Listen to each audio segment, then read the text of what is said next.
अब है 12वां 12वां ज्योतिर्लिंग।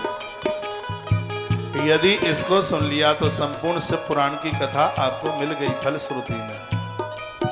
12 नंबर का ज्योतिर्लिंग इतना प्रभावी है। अतः परम च घुसमेशम ज्योतिर्लिंगम उदाहृतम। 12वें ज्योतिर्लिंग का नाम है घुसमेश्वर।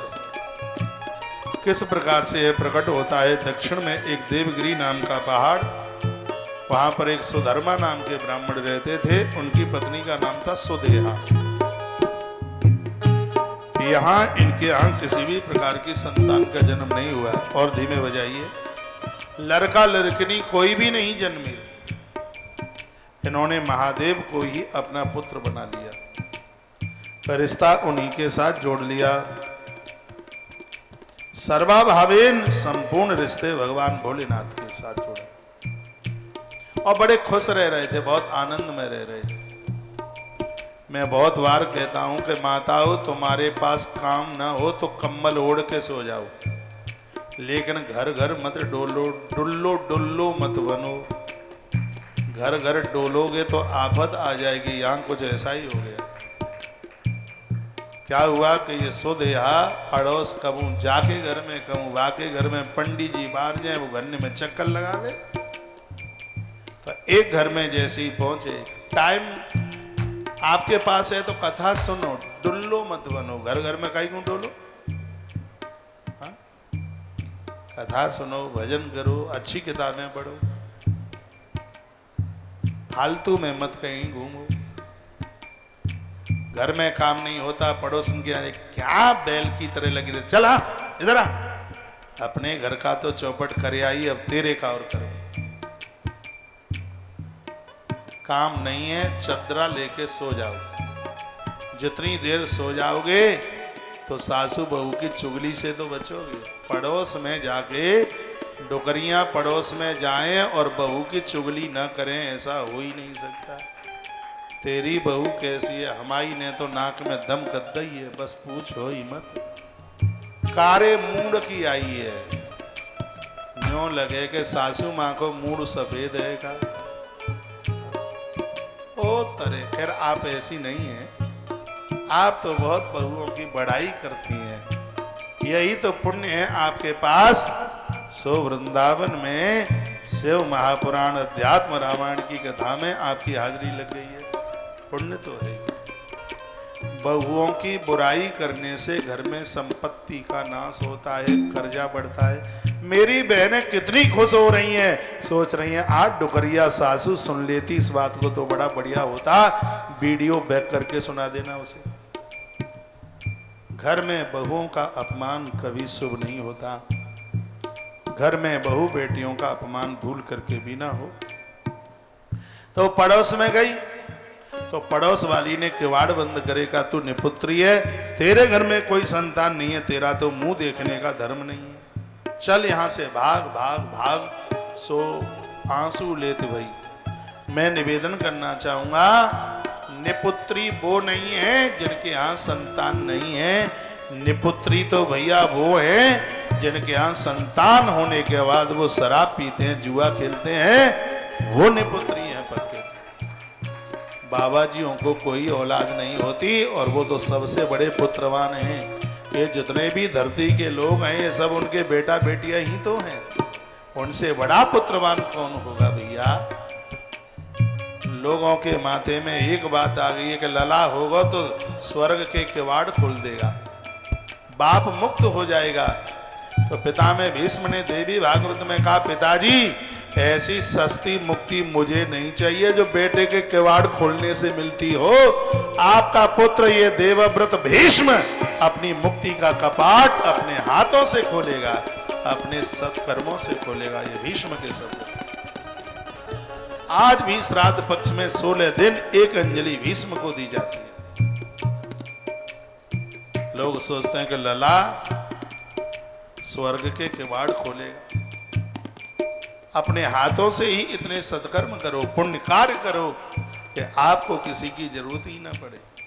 लास्ट में कढ़ाई कोई चढ़ाए तो ठीक है, ना चढ़ाए तो ठीक है, इतनी कढ़ाई चढ़ा चढ़ा के जाओ कि बाद की कढ़ाई की जरूरत ही नहीं पड़े। हाँ, अभी अभी चढ़ा लो, अभी कर लो सत्कर्म, रहो तीर्थों में, करो दान पुण्य, भंडारे, ब्राह्मण भोजन, जितना कर सकते हो वो कर लो। बाद की तो बात है, बाद की है कौन कैसे लोग होंगे पता नहीं है भैया। तो पिंड दान का अर्थ ही है, पिंड माने शरीर, दान माने समर्पित, जिंदे जी अपने आप को ईश्वर के लिए समर्पित कर देना, यही जीवन का सर्वोच्च पिंड दान। वो तो रोती बिलखती आई और पति को आके बोली पानी तब पीवेंगी पहले दूसरों ब्याह कर लो। देखो ये कोई बात है, अंगूर की पेटी है सो अभी खरीद के ले आओ। पति ने समझाया, कहा देवी दूसरा विवाह का तो कभी व्यक्ति को स्वप्न में भी नहीं सोचना चाहिए। शंकर जी हमारे जीवन में सब कुछ है भोलेनाथ। वो नहीं मानी, बोली कि पड़ोसन ने मेरा मुंह बिगाड़ा तो निपुत्री है। अरे मेरे बच्चे नहीं होते तो मेरी बहन घुसमा, उसका हाथ मैं मांगकर पिताजी से लाऊंगी और तुम्हें विवाह करना होगा। महात्मा ने बड़ा मना किया, सुधर्मा ने बड़ा सीधा साधा था, लेकिन ये नहीं मानी और वो तो रूठ के थैला उठाएगा पीर चली गई बिना कहे और रोए मोटे मोटे आंसू थे। पापा ने पूछी बेटीना का बात है? क्या हम बहुत ज़्यादा परेशान हैं, का कैसे खुश होगी? छोटी भाई ललो को हमारे घर में भेज दे। का सो कैसे भेज दें? का हम नहीं जाई देरी पे मत जाएंगे। सो पिताजी ने सोची कि जो तो आफत बगरावे को आई है तो शीघ्र ही चिट्ठी लिख करके भेजी और सुधर्मा जी विवाह करने के लिए पहुंच गए और घुसमा के साथ विवाह हुए। कथा आ रही है समझ में? आए तो ठीक है और नहीं आवे तो ठीक है। विवाह हो गया। शंकर की परम भक्तानी घुसमा आई। बहनों में भारी प्रेम था, अतिशय प्रेम। और सुधर्मा ने कहा था कि अभी तुम में इतना प्रेम है, हो सकता है कि बाद में तुम दोनों एक दूसरे से बात ना करें, और वही हो गया। यह शंकर जी की मिट्टी की पिंडियां रोज बनाती है। बगल में पोखरिया है, सरोवर है। पोखरिया जानते होंगे, पास में ही सरोवर है और वहां जाके विसर्जित कर देती है। भगवान भोलेनाथ ने कृपा करी तो घुसमा को एक बड़ा सुंदर सा मलूक सा बेटा प्राप्त हो गया। अब तो घुसमा की बड़ी बरकत होने, उसकी बड़ी बड़ाई होने लगी। तो अब वो सुदेहा थी जो वो कुड़ने लगी, सोचने लगी कि मैंने तो ये बड़ी आफत कर ली, कैसे इसके बच्चे का टेटुआ मसक दिया जाए, गला मसक दिया जाए। मौसी दिन रात इस भराक में थी कि बहन के बच्चे को मार डालूं। ये शिव पुराण में लिखा है।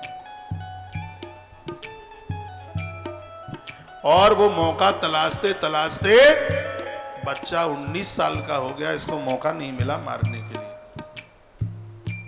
घुसमा का बेटा 19 साल का हुआ, विवाह के लायक हो गया और उसका विवाह होके आ गया। पत्नी आई, अभी हाथ की मेहंदी भी नहीं छूटी और रात को इसको मौका मिल गया और इसने सोते हुए अपनी बहन घुसमा के बच्चे के तलवार लेकर के टुकड़े टुकड़े कर दिए इसने। और उन टुकड़ों को इसने एक डलिया में लिया, डलिया जानते होंगे, टोकरा, उसमें लिया और उसी सरोवर में जाके फेंक दिया जहां पर घुसमा मिट्टी के शिवलिंग विसर्जित करके आती। सुबह वो नई बहू जगी, पुत्र वधू तो देखा कि पूरे कमरे में तो खून ही खून पड़ा था। देखा तो पति के टुकड़े, लाश के चीथड़े उड़ गए। रोती हुई दौड़ती हुई अपनी सासू मां घुसमा के पास आई और बोली, मां किसी हत्यारे ने मेरे पति को खा लिया। वो रोज की तरह शिवलिंग बना रही थी बाहा घुसमा। घुसमा बोली, बेटी रोते नहीं है, जिस महादेव को देने का अधिकार तो उस महादेव को लेने का भी अधिकार है। हो सकता है तेरे पति की जरूरत उसको पड़ गई होगी, इसलिए उसने बुला लिया होगा। इसमें तू रोती क्यों है? जब तेरे पास पति नहीं था तब भी तो तू रहती थी, जब मेरे पास बेटा नहीं था तब भी तो मैं रहती थी। ये शब्द घुसमा के थे।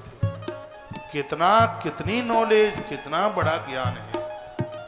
घुसमा का शब्द देखिए, पुत्र वधू को बोली, बेटी जब तेरी भांवर नहीं पड़ी थी, तू इस आदमी को जानती भी नहीं थी, तो क्या उस समय तू रहती नहीं थी? क्या उस समय तेरा जीवन नहीं था? या इस बेटे को मेरी कोख से जन्म नहीं हुआ तो क्या उस समय मैं रह नहीं रही थी? बेटी, इस बच्चे के जन्म से पहले मैं जैसी थी, आज बच्चे के मरण के बाद भी मैं वैसी हूं, मेरे ऊपर कोई फर्क नहीं। तो तेरे ऊपर फर्क क्यों? मिट्टी के शिवलिंग उसने बनाए रोज की तरह, किंचन मात्र भी उस दुख का असर उसके ऊपर नहीं हुआ। ये शंकर की कृपा थी, इसमें कोई बनावटी बात नहीं। रोज की तरह इसने परात में शिवलिंग सजाए और वहीं विसर्जन करने के लिए उसी सरोवर पर रोज की तरह पहुंची। जैसे ही विसर्जन करके लौट रही थी, इतने में पीछे से उसका वही बेटा उस सरोवर से दौड़ता हुआ आ रहा था। कपड़े भींगे थे, कहने लगा, माँ माँ माँ माँ माँ। माँ ने घुसमा ने पीछे मुड़ के देखा, कहा, बेटा तुझे तो मौसी ने मार डाला था, तू जिंदा कैसे है?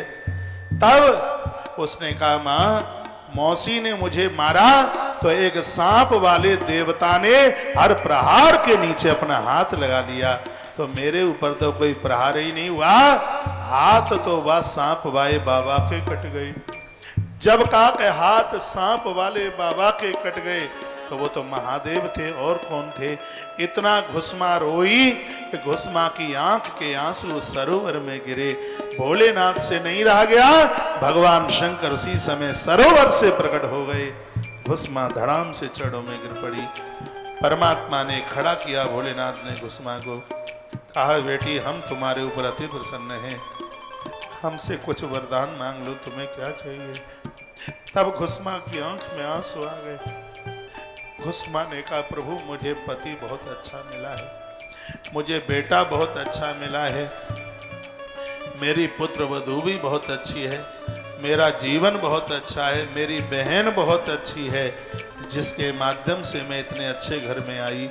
उसने अपने बहनों को मारा, मेरे बेटे को मारा, तो उसको इस नर हत्या का कहीं न कहीं पाप जरूर लगा होगा। यदि आप मेरे ऊपर प्रसन्न हैं तो उस पाप से मेरी बहन सुदेहा को मुक्त कर दीजिए, मैं आपसे बस यही मांगती हूँ। शंकर जी ने सुदेहा को पाप से मुक्त कर दिया। भोलेनाथ को माँ बोली, प्रभु जगत कल्याण के लिए इस स्थान पर आप बैठ जाइए।